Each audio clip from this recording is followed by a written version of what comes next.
Howdy everyone. So I'm going to be going over the balance patch that was recently posted, and I'm going to give you a Siege perspective. That means that everything I talk about is going to be in the perspective of Siege itself. I'm not going to be going over any RTA changes that might affect RTA. This is only going to be for Siege only.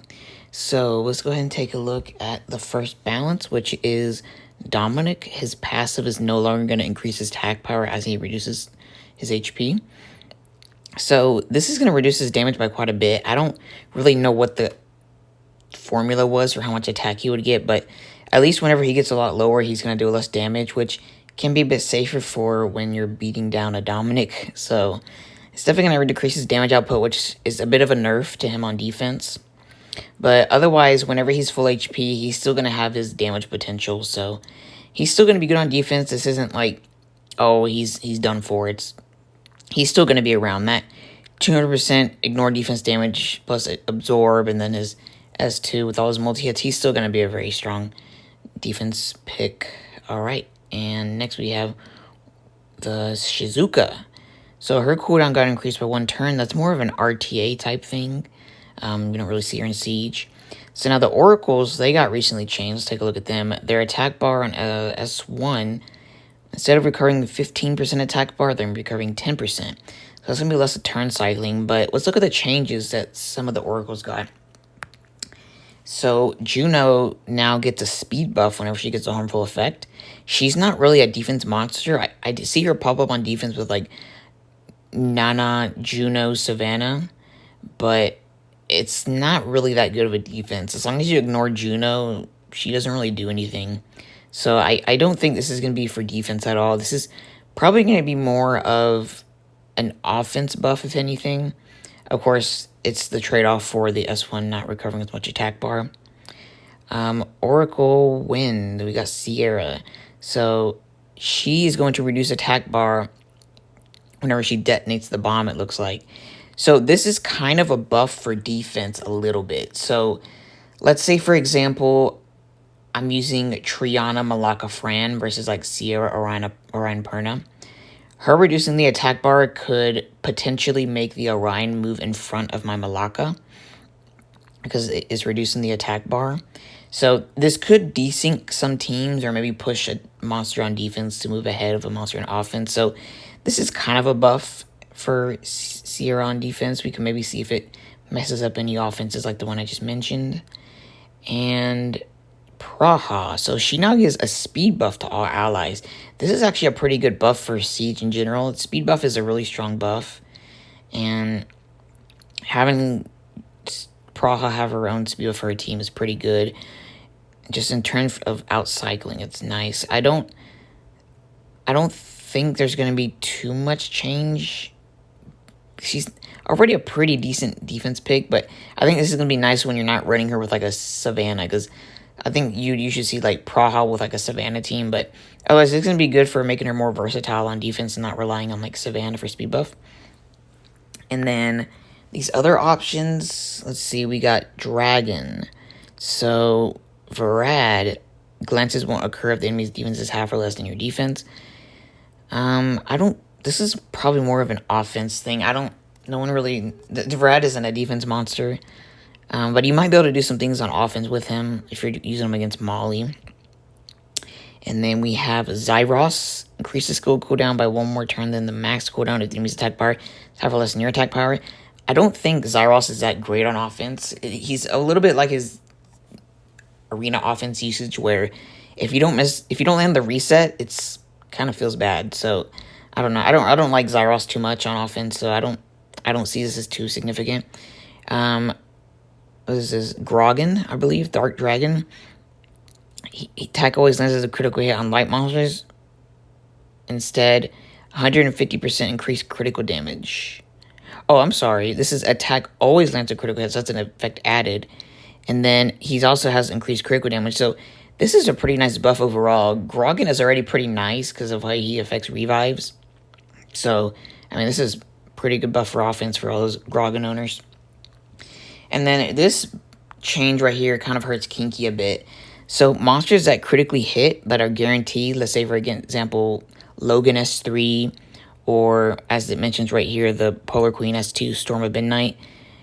Before, those skills wouldn't actually crit on because of Kinky's passive, but now they'll actually crit. So this seems like Kinky's just gutted, but in all honesty, the options that guaranteed the crit weren't like the best against him. At least you still had to deal with other options before you deal with Kinky. So it's kind of the same spot. It just means that whenever it comes down to the 3v1, it's just a bit easier for the 3v1. So again, it's kind of a nerf, but it's not that bad. Kinky's still going to be relevant. It's not a complete gut or anything. So we have Camilla. Reduces the damage of non-critical attacks by 20%.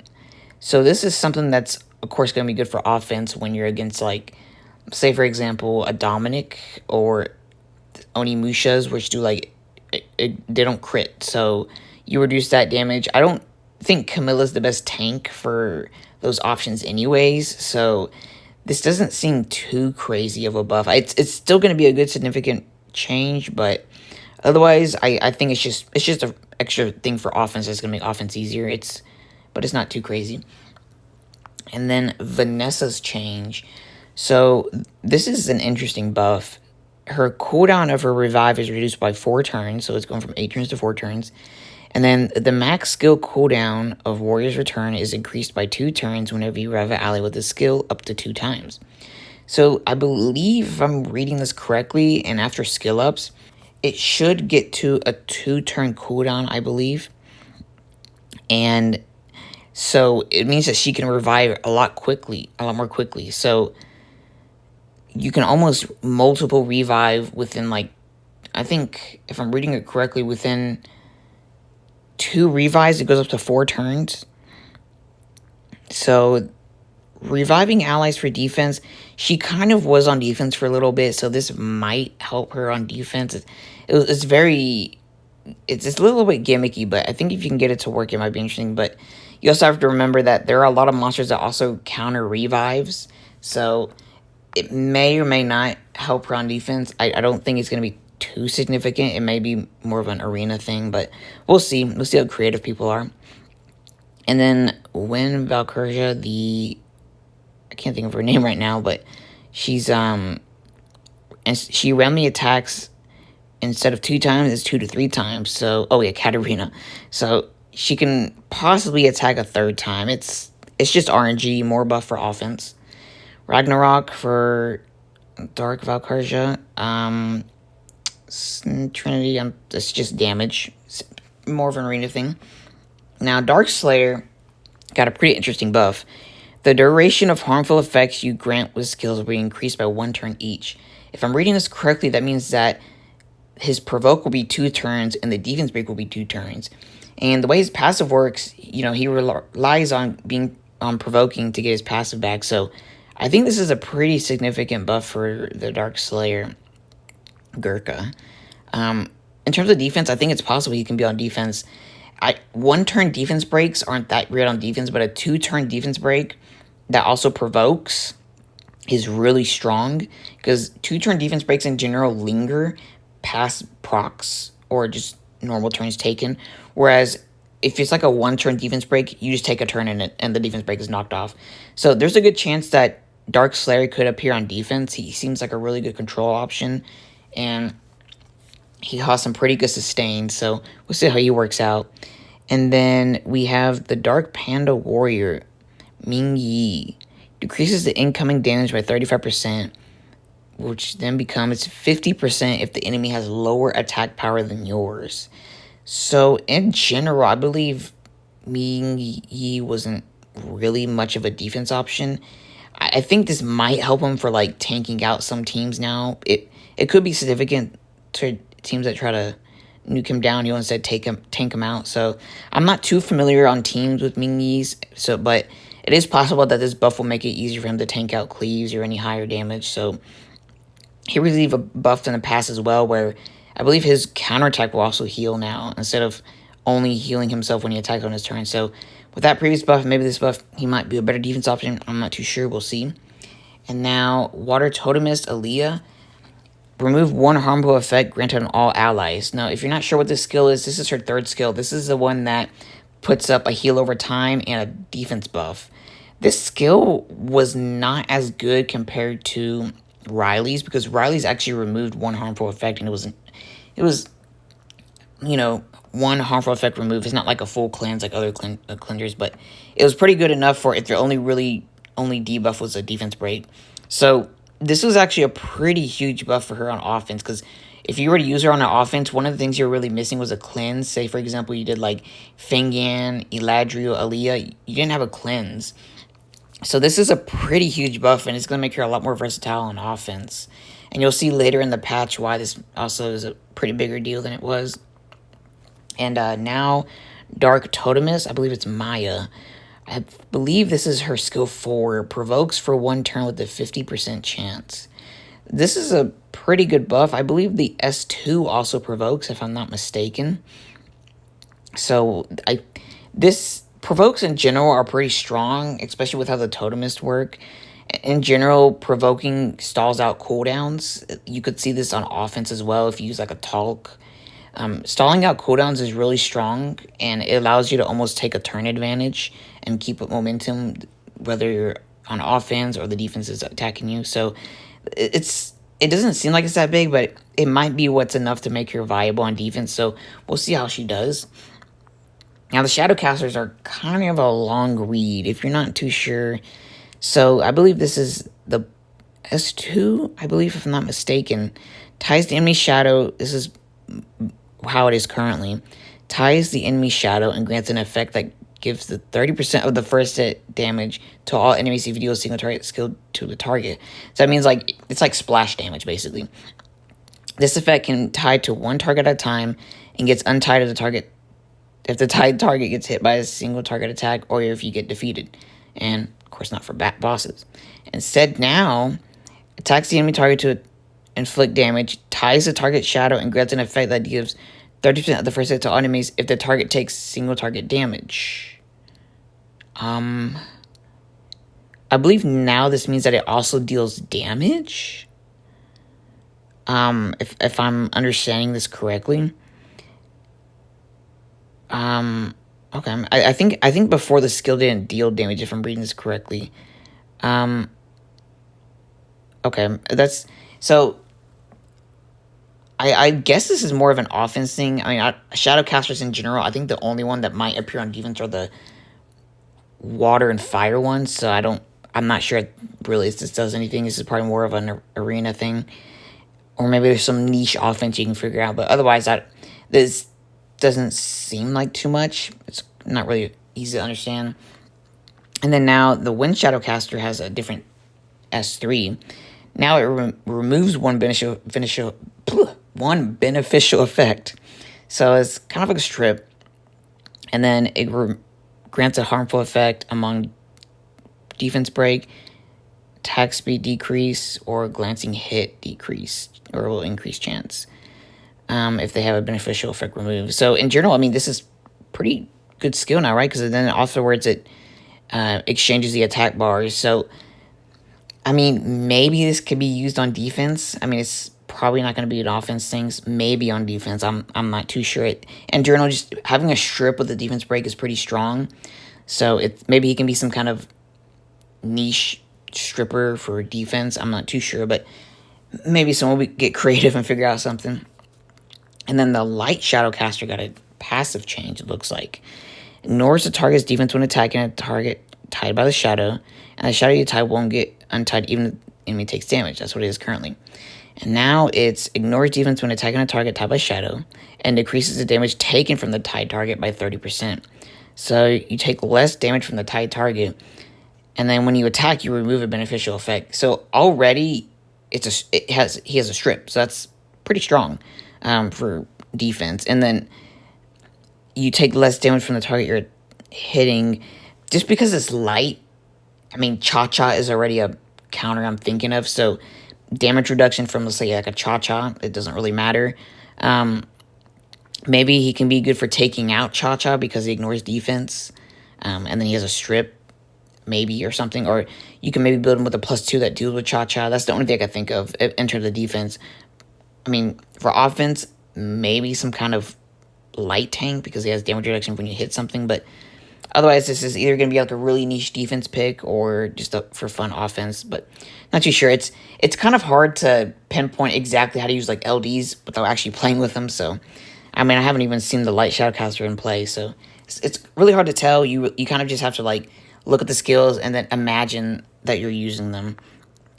And then the Blade Dancer or Chun-Li got some change as well. So the S2s, I believe, is what the skills are. Wind, Dark, and Water. I think, okay, so the Wind and Dark one are on their S2s, and the Water one is for the S3, I believe, because that's the one that, I think that's the one that, for the Water one, I think that's the one that ignores defense. So the S2 for the Wind and Dark one, the Wind one is a really weird, like, variation of Light Chun-Li or Leah, so I'm not too sure how big the change is going to be after the S2. I mean, it's more control maybe for the offense, but the Wind one isn't for defense. But the Dark one has been on defense quite some time, like every now and then. And I mean, her kit is built for defense. It has a strip, control. So this change actually helps her S2. There's a chance that she just reduces the attack bar to 0 more often now. So she could be a lot better for controlling on defense compared to from 25% to 40%. It's pretty strong. I mean, before she was already kind of cool with control because attack break and glancing is, I mean, it shuts down an offense that does damage. So it's pretty good. And then in combination with her S1 that reduces attack bar and then the S2 reduces attack bar. So it could be a nice change for Dark Chun-Li or Verisa. So we'll see how that changes out. And then the Water one, as I mentioned, that's the one that ignores defense after the attack bar is 0. This is going to help her reach that threshold a lot easier. Maybe we'll see her on offense, but usually her counterpart is Stella, which is more consistent and doesn't require making sure the enemy is off immunity to get it to work. So maybe she might be cool for like turn 2 or some way you can make sure they're not on immunity. Not too sure. And then, of course, the Wind 1 passive, the attack power gets increased in proportion to the attack speed. Might be significant enough to make her viable on offense, but there are already a lot of Wind options on offense that are more consistent, like Logan, so I'm not too sure how she's actually going to work out. And then, all right, I'm going to try to pronounce this Duamutef. I don't know if that's the right pronunciation, but Fire Horus. Instead of scaling by attack and defense for the S3, it's not just going to scale by defense. Now, the skill was already kind of interesting before. Makes the target's attack bar 0 and then stuns for 1 turn, which is a pretty nice skill for control. But now instead, it grants Oblivion, and it's going to apply beneficial effect removal block. So this is like a pretty good shutdown skill. Of course, that means that if it doesn't land, then it's not as great. I mean, this isn't going to be... It's not as good as like a Tessa, for example, because that's kind of who you're competing with. But at least this might be kind of a cool option for 4-star bases. I'm not too sure how you would make this work on a 5-star base because you compete with Tessarian. But I thought the skill was already kind of cool before. I almost wish that they did change the scaling on the skill 3 to scale by defense to make it scale better. That was really the only thing I wanted from Duamutef, but maybe this could be really cool for 4-star bases. I don't think this change was necessarily needed. I think this might also be like an RTA change as well, but I think it might be kind of cool for support. But again, you got to think about what other monsters could have been in Duamutef's slot where you would actually need this. Because I mean, where do you need a fire control monster on offense? Usually unless you're running like double fire maybe, but you got to think about like Lala could be an option, Rakuni, or if you're only going to be running one fire, then you might be running like a damage dealer instead. So it's an interesting buff, but you also got to think about who would you be running instead of Duamutef to make this useful. So it's definitely a good skill. We'll probably see some use with it, but it just depends if there's anything better or if it's necessary, but we'll see.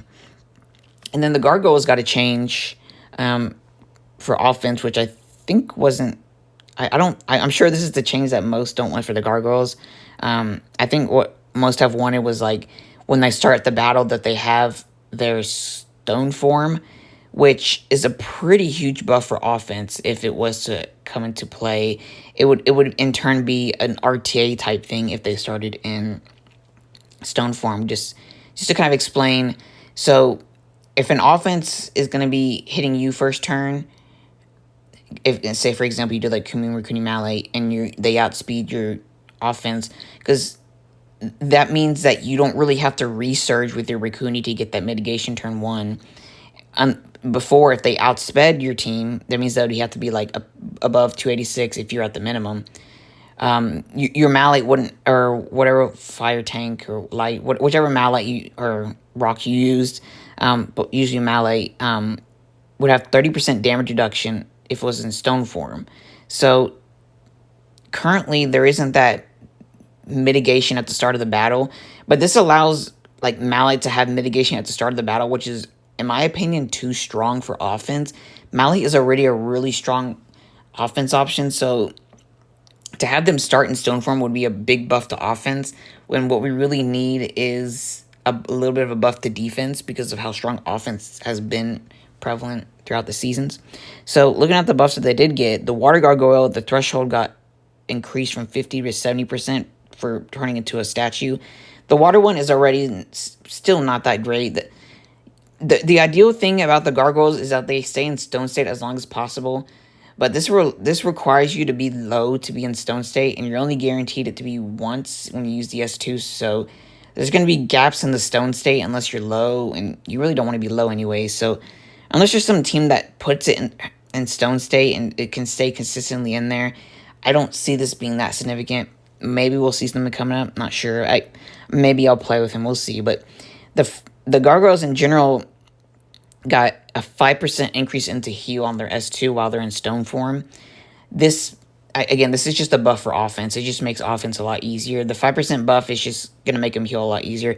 The only thing I could think that this might affect offense is if you're using Kumin Rikuni Malate, and if Malate was healing too much, for example, and there's a monster on the defense that hits randomly like a Molly, if Malate is healing too much, the shield might not go on Malate. So this might be like, okay, this might disrupt if you're trying to like duel a defense and destroying the HP. So it's, of course it's so good, but you got to think about also like, because of the way like Kumin and Rikuni's passes work, it's based on the lowest HP. So if Malate is just constantly high HP, then he might not get the shields and stuff. So just something to think about with this heal increase. It's a buff. It's not a nerf. So don't think about it like a nerf. I was just explaining some scenario that could happen from the increased healing. And then Ludo rolls one dice at the start of each turn. Now, at the beginning of the battle, as it starts, he will roll a dice. So this means that Ludo is getting damage reduction when the battle begins instead of when his first turn starts. So this is pretty significant for any cleaves, because that means that you can't just cleave him down, because he can take up to 70% less damage.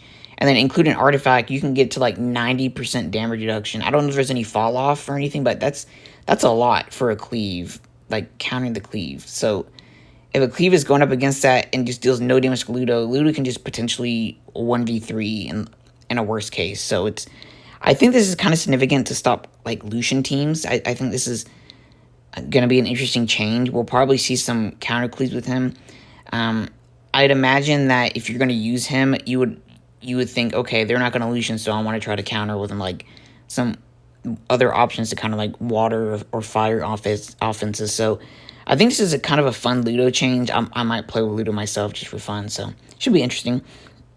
And the Wind one, so the Wind Dice Magician. Previously, it would roll 2 dice at the start of each turn, and I think if you get the same number, it revives all dead allies. Yep, okay, so now what's also included is that he heals himself. So, I mean, he was on defense before. This might be interesting for battle, but if he was already getting cleaved by Lucians or anything else, he probably not going to see much change on defense. And then the Water and Dark Dice Magician actually got a strip on the S2, I believe. So they weren't really defense monsters. I think the only one I saw was Monty, the dark one. It's possible Monty might pop up on defense with this having a strip. So, because I believe, if I'm not mistaken, this also stuns. I believe that's the that might be for the Tableau one.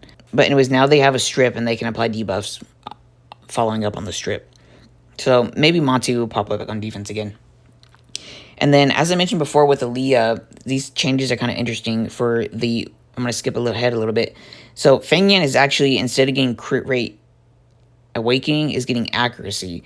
Now, if you weren't aware, Feng Yan's passive does not crit. It's not based on crit. So this was just an awakening that was kind of unnecessary, because really any other awakening was like a good buff for how strong Feng Yan is. So this buff just made it a lot easier to land his defense break, and it's less stats you really need from runes or artifacts. Or if you're trying to reach 85 accuracy, it's a lot easier to reach that now. I believe mine's going to be max accuracy after this change. So this is just another offense buff. Feng Yan is already really strong on offense. I don't think this was a necessary addition. There are a lot of other monsters that could have used an awakening change. But I mean, otherwise, this is going to be nice for RTA and Siege. I mean, for offense, it's going to be great, obviously. But it wasn't needed. But it's just going to make these Feng Yan Amelia teams just... Feng Yan, Amelia, and whatever supports is really strong. And then tracking back, we have Light Dragon. Xerath is getting crit rate instead of resistance. Now, Xerath is actually decent on defense, so getting this crit rate awakening is actually pretty good. We're probably going to see more Xeraths on defenses. It's just free stats, and that's really good.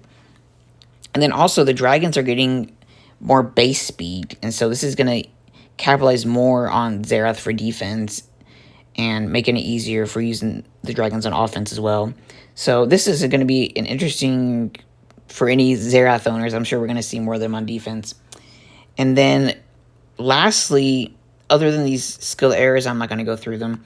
But lastly, Momo is getting HP lead instead of attack lead, which is pretty significant for how her kit is. This is going to be nice for offense, but we're also going to see probably more defenses with Momo now because of that fat HP lead. And if there was anything currently being run like Molong Molly Momo, where there was already an HP lead, it's like 33% or whatever, now that defense is just getting a buff because that's 11% more HP, so it's more free stats. It's kind of a buff for defense, so that's a good thing. But it's also going to be nice for offense. And then Coco is getting attack power lead instead of crit rate. This is either good or bad, I guess, depending how you built Coco. I guess if you don't... I guess she doesn't... Actually, this is pretty good because she doesn't really care about crit rate. She's kind of like a Sierra that it's got like ignore defense damage, so you just stack attack and then blast off. And so this is actually a pretty good change for Coco. Probably maybe see her more on defense, but otherwise this is really nice for offense. But yeah, I think that's pretty much everything. We're not going to cover these skill errors that don't really matter too much. But otherwise, that's pretty much it. If I had to give an overall thought of this patch, I don't think it's as crazy as patches we had for Siege in the past. I think this is more of a... It seems like they're trying to dip into most places. I know some RTA users are probably wanting some changes, and Siege could definitely see some more changes. Like, some have been asking for like a windy nerf, things like that. So there definitely could have been more changes for this patch. Some of these are like not really what people asked for.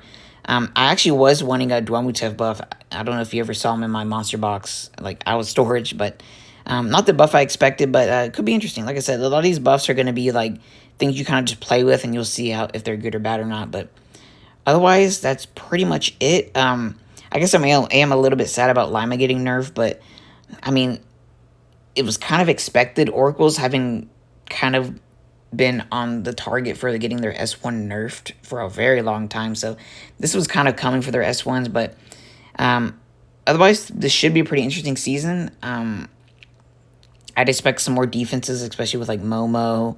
Don't get too deterred from Kinky getting a change on his passive. He's still going to be around for defense. But otherwise, it should be good. If you have any questions about the patch, anything that I left out that you want me to explain, just let me know and I can go over them. And yeah, that's pretty much it. One last thing I'd like to finish off before the video ends. Streaming on YouTube was pretty cool for this the past weekend, but I'm actually going to be switching over to Twitch for the for the future for streaming. Just overall, it's more beneficial for the channel and it's a lot easier to deal with. So just a reminder that all future streams are going to be on Twitch. So if you want to be a part of those live streams, I recommend that you go to the link in the description, or I'll probably put it in the comments as well. And you can make sure to follow, and the way you're up to date, and make sure that you catch the streams, because they're not going to be on YouTube anymore. They're going to be on Twitch. All right. And that's about it. See you guys in the next Siege video. I got some more videos planned as well, so see you next time. All right, see you.